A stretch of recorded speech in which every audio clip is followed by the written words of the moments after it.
দেশে প্রথমবার চালু হলো ইন্টারন্যাশনাল মোবাইল ইকুইপমেন্ট আইডেন্টিটি বা IMEI ডাটাবেস।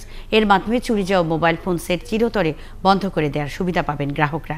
সে সাথে রাজস্ব ফাঁকি দিয়ে চোরা পথে বিদেশ থেকে আর কোনো ফোন সেট আনতে পারবেন না অসাধু ব্যবসায়ীরা। বিস্তারিত জানাচ্ছেন রাকিব হাসান। কিছু বুঝে ওঠার আগেই ছোঁ মেরে আপনার দামি মোবাইল সেটটি ছিনিয়ে নিল এক দুর্বৃত্ত।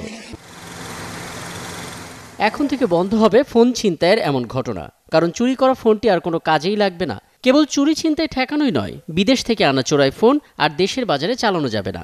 গ্রাহকও সহজে বুঝতে পারবেন তার ফোন সেটটি বৈধ কিনা। প্রক্রিয়াটি খুব সোজা। প্রথমে মোবাইলে *#06# লিখে যে 15 ডিজিটের IMEI নাম্বার পাওয়া যাবে, মেসেজ অপশানে গিয়ে KYD লিখে সেই 15 ডিজিটের নাম্বারটি পাঠিয়ে দিতে হবে 16002 নাম্বারে।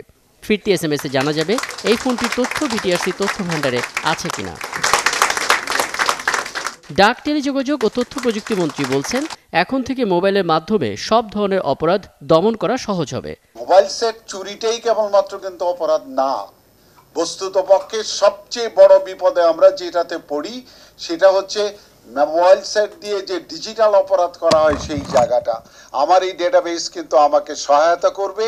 কেবলমাত্র সেট না, আমি সেট, সিম থেকে শুরু করে এবং তার সাথে সংশ্লিষ্ট যে উপাত্তগুলো দরকার সবগুলো সংগ্রহ করতে পারবে। BTRC বলছে, এর মাধ্যমে সরকার যেমন বিপুল রাজস্ব আয় করতে পারবে, তেমনি বন্ধ হবে শুল্ক ফাঁকি দেয়া অবৈধ ফোনের বাজার। সিস্টেমটি পরবর্তীতে ন্যাশনাল ইকুইপমেন্ট আইডেন্টিটি রেজিস্টার তৈরিতে মুখ্য ভূমিকা পালন করবে। অপরাধমূলক কার্যক্রম হ্রাসসহ এ খাতে সরকারের বিপুল পরিমাণ রাজস্ব বৃদ্ধি পাবে।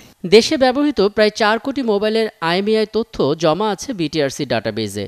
এরপর অপারেটরদের সাথে বসে এই সেবার দ্বিতীয় ধাপের কাজ শেষ করা হবে। রাকিব হাসান, 71, ঢাকা।